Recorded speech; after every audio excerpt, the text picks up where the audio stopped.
أستاذ محمد المصري رجولة أو أصلي، كلامه كده حصري وانتوا أكيد عارفين.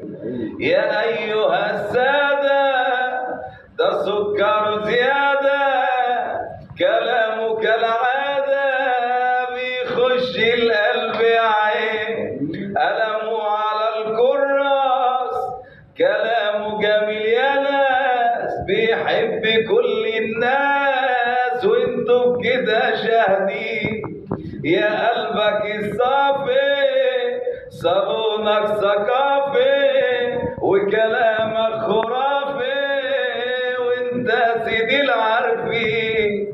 الله يكون في العون، ده احنا ببلد فرعون وكلامه كده مضمون واحنا مصدقين. استاذ محمد المصري حبيبي حبيبي يا باشا مصر.